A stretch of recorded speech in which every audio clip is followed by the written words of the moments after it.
దేవుడు మన కొరకు ఏర్పాటు చేసిన మరి యొక్క ఆదివారం బట్టి దేవునికి కృతజ్ఞతాస్తుతులు చెల్లించుకున్నాం. అలాగే ఈరోజు దేవుడు మనతో మాట్లాడబోతున్న వాక్యం, క్రైస్తవునిగా మన సమస్యలను పోరాటాలను ఎలా అధిగమించాలి అని చెప్పేసి బైబిల్ గ్రంథం మనకు తెలియజేస్తుంది అనేటువంటి మాటల గురించి మనము తెలుసుకుందాం. క్రైస్తవునిగా మన సమస్యలను మన పోరాటాలను ఎలా అధిగమించాలి అని బైబిల్ చెప్తుందో ఈరోజు మనం తెలుసుకోబోతున్నాం. అయితే మన సమస్యలు అనేది మన ఆలోచనల్ని స్వాధీనం చేసుకుంటాయంట. దేన్ని స్వాధీనం చేసుకుంటాయి? మన ఆలోచనల్ని స్వాధీనం చేసుకుంటాయంట. మనకు సమస్యలు వచ్చినప్పుడు, మనకి బాధలు కష్టాలు వచ్చినప్పుడు ఏం చేస్తూ ఉంటామంటే మన ఆలోచనలన్నీ కూడా దేవుని వైపు నుంచి తొట్టిల్లిపోతూ ఉంటాయి. కాబట్టి అలా తొట్టిల్లినప్పుడు ఆ ఆలోచనలు ఏవైతే ఉంటాయో వాటిని మన సమస్యలు స్వాధీనం చేసుకొని మనల్ని సాతానుల చేతికి అప్పగిస్తుంటాయి. అయితే ఈ సమస్యలు ఈ పోరాటాలు అనేది ఏ విధంగా అయినా రావచ్చు. మన వ్యసనాలను బట్టి కానీ, మన బాధలను బట్టి కానీ, మన హింసలను బట్టి కానీ ఏ విధంగా అయినా కూడా రావచ్చు. అయితే ఈ సమస్యలను, ఈ పోరాటాలన్నింటినీ కూడా మనం అధిగమించడానికి, ఎదుర్కోవడానికి దేవుడు బైబిల్ గ్రంథంలో కొన్ని వాక్యాలను, కొన్ని వచనాలను మనకు తెలియజేస్తూ ఉన్నారు. అవేంటో ఇప్పుడు మనము చూద్దాము. ప్రసంగి గ్రంథము 7వ అధ్యాయము 9వ వచనాన్ని మనం జ్ఞాపకం చేసుకున్నట్లయితే, అసలు సమస్యలన్నిటికీ కూడా కారణమైన ఒక వాక్యాన్ని దేవుడు మనకు అక్కడ చూపిస్తూ ఉన్నారు. ప్రసంగి గ్రంథము 7వ అధ్యాయము 9వ వచనము, ఆత్రపడి కోపపడవద్దు, బుద్ధిహీనుల అంతరింద్రియములందు కోపము సుఖనివాసము చేయును. అయితే చాలు, కోపము సుఖనివాసము చేయును అని చెప్పేసి వాక్యము తెలియపడతాం. అయితే ఆత్రపడి కోపపడవద్దు. అసలు సమస్యలన్నిటికీ కారణం ఏంటి? మనము అతిగా మాట్లాడడం లేదా కోపపడడం. అంటే మనకి ఒక నిదానము అనేది లేకుండా, ఒక ఆలోచన అనేది లేకుండా నోటికి ఏది పడితే అది మాట్లాడేస్తుంటాం. అలాగే తొందరపాటుతనంతో మనం ఏం చేస్తూ ఉంటాము? కోపపడి మాట్లాడుతూ ఉంటాం. బైబిల్ ఏం చెప్తుందో తెలుసా? ఆత్రపడి కోపపడవద్దు, బుద్ధిహీనులు అంతరింద్రియములందు కోపము నివాసము చేయును. కోపం ఎవరి దగ్గర ఉంటుందంట? బుద్ధిహీనుల యొద్ద ఉంటుందంట. అయితే మనం బైబిల్లో ఒక వ్యక్తిని జ్ఞాపకం చేసుకుంటే, సౌలు ఏం చేశాడు? దావీదు యుద్ధంలో గెలిచి వచ్చినప్పుడు దావీదుకి 10,000 కొలది జయములు, సౌలుకు 1000 కొలది జయములు అని చెప్పి పలికినప్పుడు ఏమొచ్చిందంట? సౌలుకి కోపం వచ్చిందంట. కానీ అక్కడ దేవుడు ఎవరికి సపోర్ట్ చేశారు? దావీదునకు సపోర్ట్ చేశారు. ఎందుకు సపోర్ట్ చేశారు? ఆయన యొక్క మనసు దేవునికి నచ్చింది కాబట్టి ఆయనలో కోపం అనేది దేవుడు చూడలేదు. ఏం చూశాడు? ఆయనలో సమాధానమును, ఇంకా దేవుని పట్ల ఆసక్తికరమైన మనసును దేవుడు చూశాడు. అందుకని దావీదును దేవుడు ఏమన్నారు? దావీదు నా హృదయానుసారుడు. ఎవరికంట? దేవునికే హృదయానుసారుడంట. దేవుని హృదయానికి నచ్చినటువంటి వ్యక్తి అంట. కానీ సౌలు ఏం చేశాడు? ఆత్రపడి కోపపడ్డాడు, ఆత్రపడి కోపం పెట్టుకున్నాడు. ఆత్రపడి కోపం పెట్టుకొని ఏం చేశాడు? ఫిలిష్తీయులతో యుద్ధం చేసినప్పుడు ఫిలిష్తీయుల యుద్ధంలో ఎవరు ఓడిపోయారు? సౌలు ఓడిపోయాడు. దావీదుని చంపాలి, ఎక్కడ దొరికితే అక్కడ చంపాలి. తను చేసిన పనికి తను ఒక రాజుగా ఏం చేయాలి? తను ఒక రాజుగా ఆ దావీదుని తన సైనికునిగానో లేకపోతే ఎలాగో తన యొద్ద ఒక సలహాదారునిగానో పెట్టుకొని ఏం చేయాలి? యుద్ధాలను ఎలా అధిగమించాలి, ఎలా యుద్ధం చేస్తే మనం గెలుస్తాము అనే డిస్కషన్స్ దావీదుతో పెట్టుకోవాల్సింది. కానీ సౌలు ఏం చేశాడు? ఆయన గెలిపించాడు కాబట్టి, జనాలందరూ ఆయన పొగుడుతున్నారు కాబట్టి ఈయన మీద నేను కోపం పెట్టుకోవాలని చెప్పేసి సౌలు ఏం చేశాడు? ఆయన మీద కోపం పెట్టుకొని ఆయన ఎప్పుడెప్పుడు చంపుదామా అని ఎదురు చూశాడు. ఆయన కోపము ఆయనకే పతనంగా మారినట్లుగా మనకు బైబిల్ గ్రంథంలో తెలియజేస్తూ ఉంది. తన సలహాదారునిగా పెట్టుకోకపోగా తను ఎక్కడ కనపడితే అక్కడ చంపేద్దామని చెప్పేసి సౌలు ఎదురు చూడడం జరిగింది. కాబట్టి అతని కోపమే అతనికి శత్రువుగా మారినట్లుగా ఫిలిష్తీయులతో యుద్ధం చేసినప్పుడు సౌలు ఓడిపోగా ఏం చేశాడు ఆయన? అతని యుద్ధ సామాన్లు మోసేవాడితో ఏమన్నాడు? ఆ సున్నతి లేని ఫిలిష్తీయులు వచ్చి నన్ను చంపకుండా ఉండునట్లు దయచేసి నీవు నీ కత్తి దూసి నన్ను చంపే అని అడుగుతాడు. ఎవరిని అడుగుతున్నాడు చివరికి?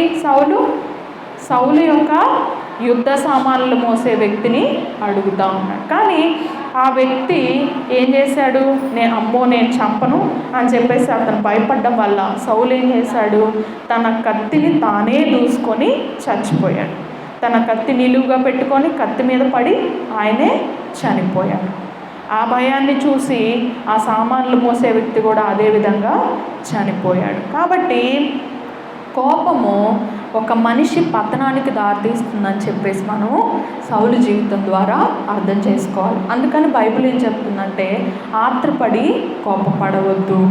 ఎవరి అంతరింద్రియములో ఈ కోపం ఉంటుందంటే బుద్ధిహీనుల అంతరింద్రియములలో కోపం ఉంటుంది. కాబట్టి మనం ఏం చేయాలి? మన సమస్యలను అధిగమించాలంటే మన యొక్క పోరాటాలను అధిగమించాలంటే మొదటగా మనం ఏం చేయాలి? కోపపడకుండా శాంతంగా ఆలోచించి నిదానించి మాట్లాడి మన సమస్యలను పరిష్కారం చేసుకోవాలని చెప్పేసి దేవుని యొక్క వాక్యం మనకు తెలియజేస్తుంది. అలాగే ఇంకొక వాక్యాన్ని మనం జ్ఞాపకం చేసుకున్నట్లయితే 2 తిమోతికి రాసిన పత్రిక 2వ అధ్యాయము 21 నుంచి 24 వచనాలను మనం జ్ఞాపకం చేసుకున్నట్లయితే 2 తిమోతికి రాసిన పత్రిక 2వ అధ్యాయము 21 నుంచి 24 వచనాలు మనం జ్ఞాపకం చేసుకున్నట్లయితే, ఎవడైనాను వీటిలో చేరక తనను తాను పవిత్రపరచుకొని ఎడల వాడు పరిశుద్ధపరచబడి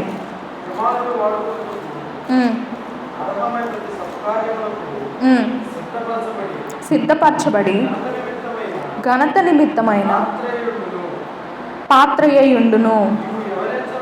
నీవు యవనేచ్ఛల నుండి పారిపోము, పవిత్ర హృదయులైన ప్రభువునకు ప్రార్థన చేయువారితో కూడా నీతిని, విశ్వాసమును, ప్రేమను, సమాధానమును వెంటాడుము. నేర్పులేని మూడుల వితర్కములు జగడములను పుట్టించువని ఎరిగి అట్టి వాటిని విసర్జించుము. సత్య విషయమైన అనుభవ జ్ఞానము వారికి కలుగుటకై దేవుడు ఒకవేళ ఎదురాడు వారికి మారు మనసు దయచేయును.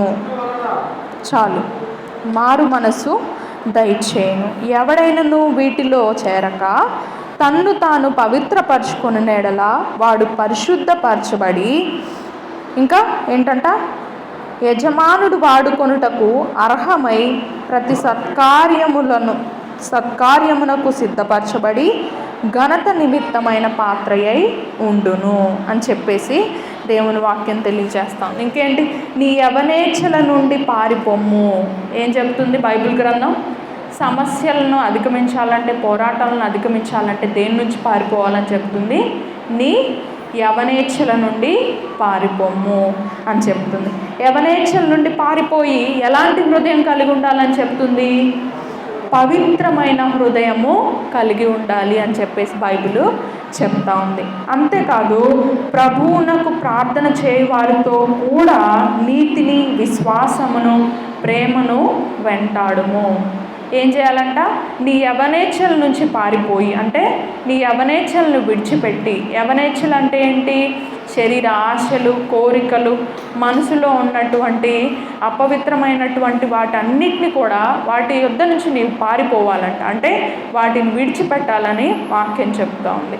దేవునికి ఇష్టం లేని ప్రతిదీ కూడా పాపమే.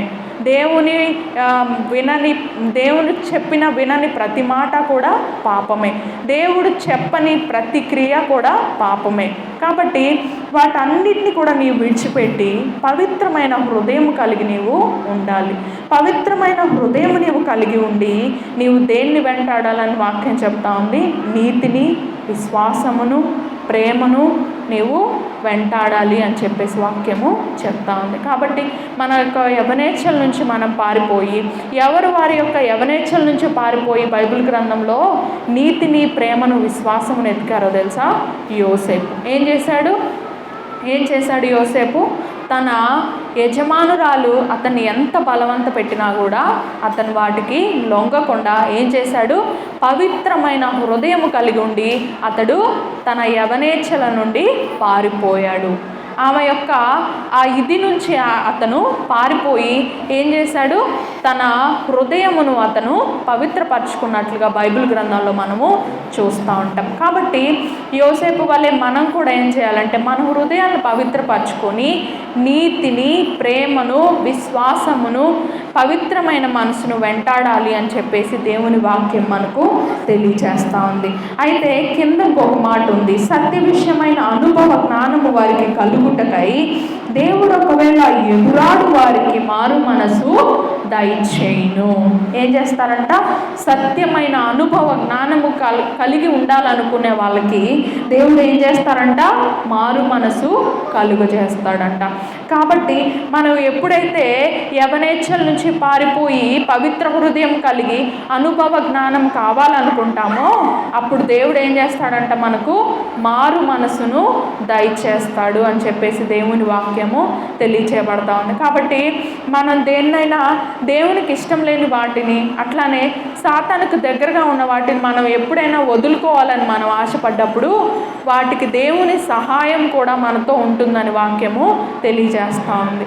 ఏదైనా దేవునికి ఇష్టం లేని పనులు, దేవునికి ఇష్టం లేని పాపము మనం చేస్తున్నప్పుడు మనం వాటి నుంచి విడుదల పొందాలంటే దానికి మనకి దేవుని యొక్క సహాయం ఉంటుందని చెప్పేసి దేవుని వాక్యము తెలియజేస్తూ ఉంది. కాబట్టి క్రైస్తవులు ఏ విధంగా మన యొక్క పోరాటాలను ఎదుర్కోవాలి అని బైబిల్ జ్ఞానం చెప్తుందంటే, నీవు ఎప్పుడైతే అనుభవ జ్ఞానము కావాలని కోరుకుంటావో అప్పుడు దేవుడు నీకు తోడుగా ఉండి నీకు మారు మనసును దయచేస్తాడు అని చెప్పేసి దేవుని వాక్యము తెలియచేయబడతాం. ఇంకొక వాక్యాన్ని మనం చూసినట్లయితే యాకోబు రాసిన పత్రిక 1వ అధ్యాయము 19-21 మనం చూసినట్లయితే, నా ప్రియ సహోదరులారా, ఈ సంగతి ఎరుగుదురు గనుక ప్రతి మనుషుడు వినుటకు వేగిరపడువాడును, మాట్లాడుటకు నిదానించువాడును, కోపించుటకు నిదానించువాడునై ఉండవలెను. ఎందుకనగా నరుని కోపము దేవుని నీతిని నెరవేర్చదు. అందుచేత సమస్త కల్మషమును, విర్రవీగుచున్న దుష్టత్వమును మాని లోపల నాటబడి మీ ఆత్మలను రక్షించుటకు శక్తిగల వాక్యమును సాత్వికముతో అంగీకరించుడి. వాక్యం ఏం చెప్తుంది? వినుటకు వేగిరపడుచు, మాట్లాడుటకు నిదానించుచు, కోపించుటకు నిదానించుచు ఉండాలి అని చెప్పేసి వాక్యము తెలియచేయబడతాం. దేనికి వేగరపడాలంట? మనము ప్రకటన గ్రంథంలో చూసినట్లయితే ప్రతి మాట దగ్గర, ప్రతి వాక్యం దగ్గర ఒక మాట ఉంటుంది. ఏంటది? చెవులు కలిగిన వాడు వినుగాక. చెవులు కలిగిన వాడు వినుగాక. అయితే ఇక్కడ వాక్యం ఏం చెప్తుందంటే, వినుటకు ఏం చేయాలంట? వేగిరపడాలంట. మాట్లాడుటకు ఏం చేయాలంట? నిదానించాలంట. కోపపడడానికి ఏం చేయాలని వాక్యం చెప్తుంది? నిదానించాలి అని చెప్పేసి వాక్యము చెప్తాం. కానీ మనలో చాలామంది ఏం చేస్తారంటే మాట్లాడుటకు వేగిరపడతారు, వినుటకు నిదానిస్తారు. కానీ బైబిల్ గ్రంథం ఏం చెప్తుంది? వినడానికి వేగిరపడాలి, మాట్లాడడానికి నిదానించాలి. ఎప్పుడైతే నీవు మాట్లాడడానికి నిదానిస్తావో అప్పుడు నీవు విజయాన్ని పొందుకుంటావు. ఎందుకంటే ఒక వాక్యం మనకు సామెతల్లో తెలియచేయబడుతుంది ఏంటంటే, విస్తారమైన మాటల్లో దోషముండక మానదు. ఎప్పుడైతే మనం ఒక 10 మందిలో కూర్చొని బాతకాన్ని వేసుకుంటామో అప్పుడు ఆ మాటల్లో తప్పకుండా మనకి దోషము కనిపిస్తుంది. ఆ మాటల్లో మనకు తప్పకుండా మనం ఇతరులను దూషించడమో, ఇతరులను ద్వేషించడమో, ఇతరుల గురించి తప్పుగా మాట్లాడడమో ఏదో ఒకటి మనం ఖచ్చితంగా చేస్తాం. అందుకని చెప్పి వాక్యం చెప్తుంది, విస్తారమైన మాటలలో దోషముండక మానదు. కాబట్టి మన పోరాటాలను అధిగమించాలంటే, మన సమస్యలను అధిగమించాలంటే మొదటగా ఏం చేయాలి? మన కోపాన్ని బట్టి మనం నిదానించాలి. అట్లాగే మన మాటలను బట్టి మనము నిదానించాలి. ఆత్రపడి మాట్లాడకూడదు, కానీ ఆత్రపడి వినాలి. ఎప్పుడైతే నువ్వు ఆత్రపడి దేవుని మాటలు వింటావో అప్పుడు మాట్లాడడానికి నీవు నిదానిస్తావు. ఎప్పుడైతే ఆత్రపడి నీవు దేవుడి మాటలు వినడానికి ఇష్టపడతావో అప్పుడు నీవు కోపపడడానికి నిదానిస్తావు అని చెప్పేసి దేవుని వాక్యము తెలియచేస్తూ ఉంది. ఇంకా కింద వాక్యానికి వచ్చినట్లయితే, నరుని కోపము దేవుని నీతిని నెరవేర్చదు. ఎంత పెద్ద మాట అసలు! నరుని కోపము ఏం చేయబడుతుందంట? దేవుని నీతిని నెరవేర్చదు. నీవెంత నీతి కలిగి ఉన్నా, నీవు ఎంత మంచి మనసు కలిగి ఉన్నా, ఇతరులకు సహాయం చేసే మనసు కలిగి ఉన్నా, ఇతరులని పట్ల మంచి ఒక సంకల్పాన్ని కలిగి ఉన్నా కూడా ఏంటి, ఒకవేళ నీవు కనుక కోపపడే వ్యక్తివైతే, నీవు కనుక దేవుని చేత ద్వేషింపబడే వ్యక్తివైతే దేవుడు నీ నీతిని నెరవేర్చడు అని చెప్పేసి దేవుని వాక్యము తెలియచేయబడతా ఉంది. కాబట్టి నరుని కోపము దేవుని నీతిని నెరవేర్చదు. కాబట్టి కోపం పట్ల మనం ఎలా ఉండాలి? నిదానించే వారిలాగా ఉండాలి. కల్మషమును దుష్టత్వమును మాని వాక్యమును సాత్వికముతో అంగీకరించుడి అని వాక్యం చెప్తుంది. ఏం మానాలంట?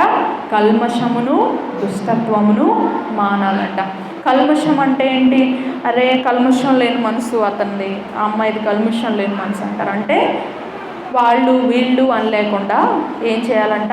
సహోదర ప్రేమను కలిగి ఉండాలి. మన అనే స్వార్థం మనలో ఉన్నప్పుడు అదేమవుతుంది? మన అనే స్వార్థం మనలో ఉన్నప్పుడు అది మన మనసును అపవిత్రపరుస్తుంది. కాబట్టి ఎప్పుడైతే మన సహోదరుల పట్ల ప్రేమ కలిగి ఉంటామో అది మనకు పవిత్రమైన మనసు కలిగి ఉంటుంది. ఎప్పుడైతే మనము కల్మషం లేకుండా ఉంటామో, ఎప్పుడైతే మనము దుష్టత్వమును మాని, ఎప్పుడైతే వాక్యమును అంగీకరించే వారిలాగా ఉంటామో అప్పుడు దేవుడు మనల్ని అంగీకరిస్తారు అని చెప్పి వాక్యం తెలియజేస్తుంది. ఇంకో మాట ఏంటో తెలుసా?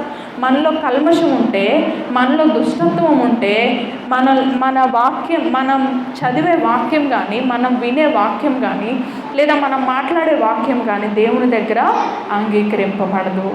మొదటగా మనం ఏం చేయాలి? మనలో ఉన్న కల్మషాన్ని తీసేయాలని బైబిల్ వాక్యము తెలియచేస్తాము. ఎప్పుడైతే మనం కల్మషం కలిగి ఎంత పరిచర్య దేవుని పట్ల మనం చేసినా కూడా అది ఏమవుతుందంట?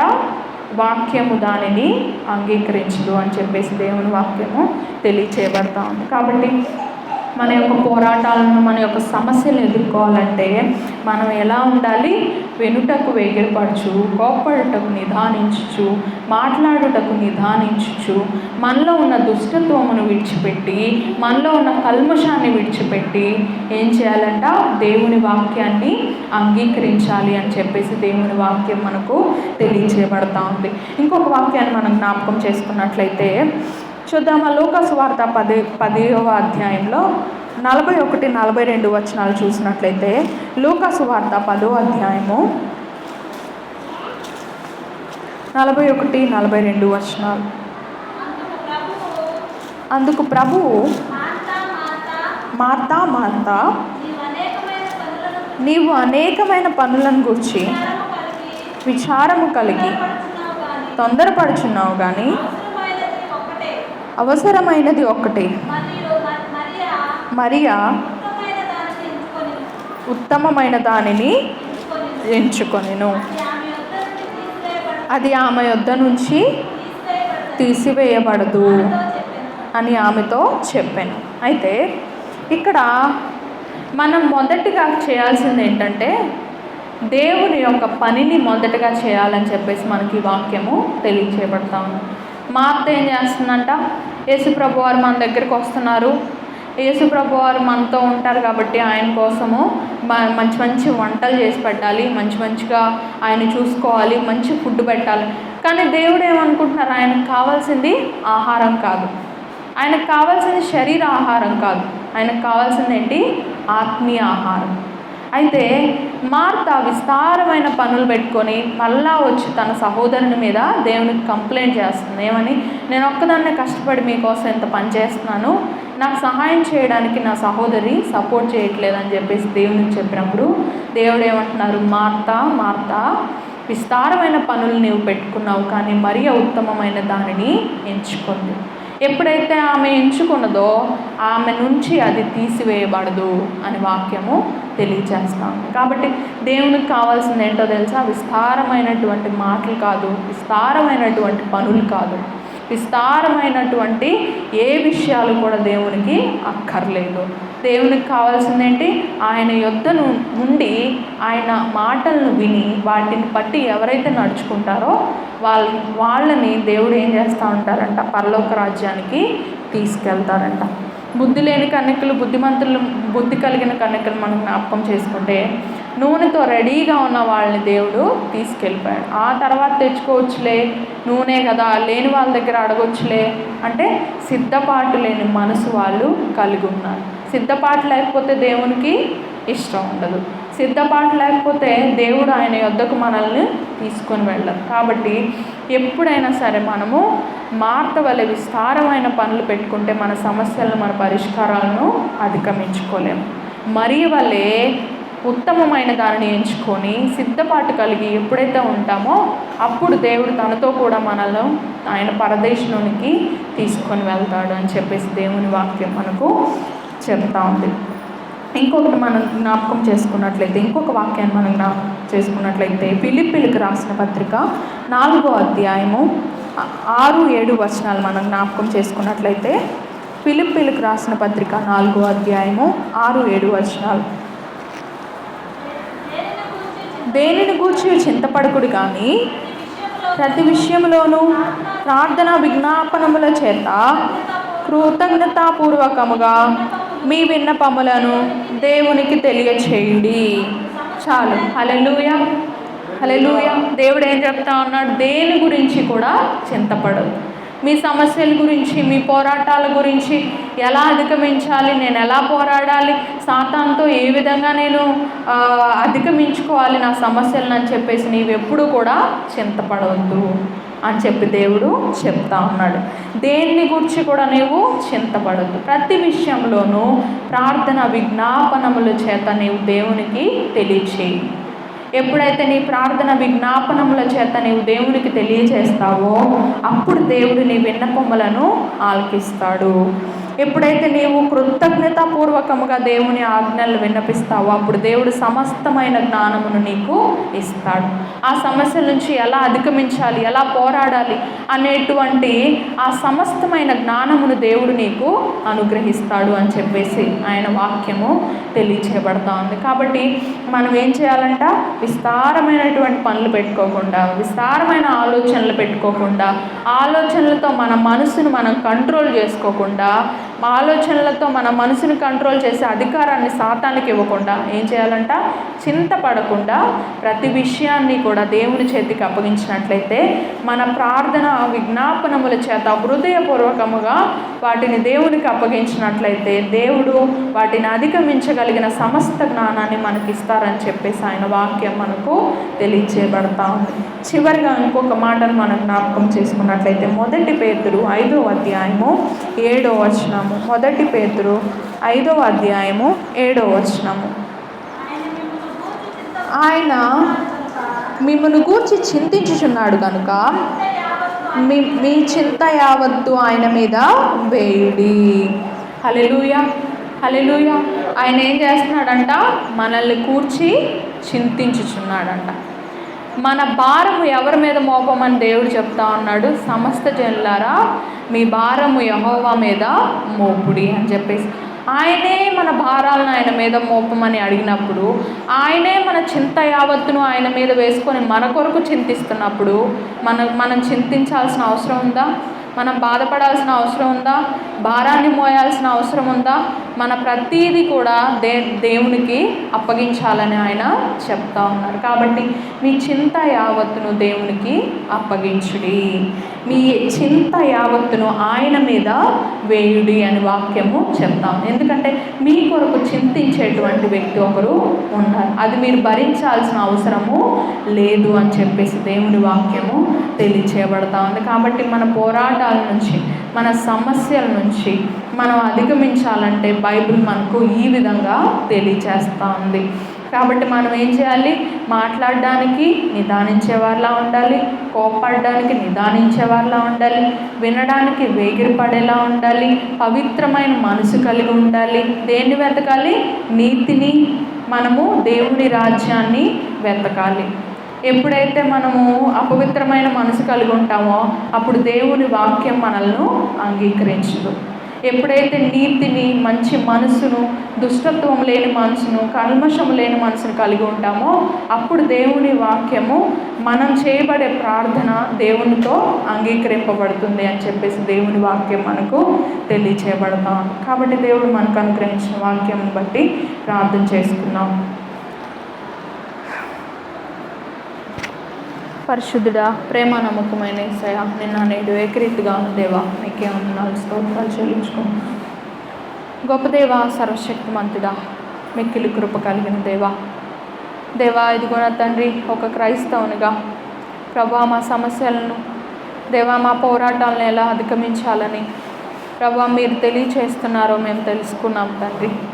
దేవా, ఇదిగో నా తండ్రి, మేము ఆత్రపడి కోపపడకుండా ప్రభా నిదానించి మాట్లాడినట్లుగా నాయన దేవా, వినుటకు వేగిరి పడేవారిలాగా దేవా మా హృదయాలను మేము పవిత్రపరచుకొని దేవా దుష్టత్వమును, కల్మషమును విడిచిపెట్టి ప్రభువా ఇదిగో నా తండ్రి మీకు ఇష్టమైన పాత్రలుగా మేము జీవించి దేవా ఇదిగో నా తండ్రి మార్త వలె విస్తారమైన పనులు పెట్టుకోకుండా దేవా ఇదిగో నా తండ్రి ప్రభా మరియ వలె ఉత్తమమైన దాన్ని ఎంచుకొని దానిని ప్రభా మా నుండి ఎవరు తీసివేయలేనటువంటి గొప్ప దేవా ఇదిగో నా తండ్రి ఆసక్తినైనా మేము కలిగి ఉండునట్లుగా సహాయం చేయమని ప్రార్థన చేస్తున్నాను ప్రభా.